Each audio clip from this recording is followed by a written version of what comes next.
Fala pessoal, bem-vindos de volta ao canal. No vídeo de hoje, eu vou te mostrar o passo a passo de como entrar na sua conta do Minecraft. Primeiro, abra o Minecraft no seu dispositivo. Isso vale para Android, iPhone, PC ou consoles. E certifique-se de que sua conexão com a internet está ligada. Na tela principal, procure pelo botão Entrar. Toque ou clique nele e o jogo vai pedir para você fazer login com a sua conta da Microsoft. Digite o seu e-mail e a senha da Microsoft. Se você ainda não tem uma conta, selecione Crie uma e siga os passos para se registrar de graça. Depois de fazer o login, o Minecraft vai conectar sua conta automaticamente.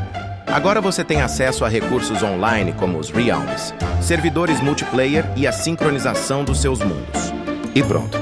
Você entrou com sucesso no Minecraft. Se este vídeo te ajudou, não esqueça de deixar o like, se inscrever e comentar para mais tutoriais de Minecraft.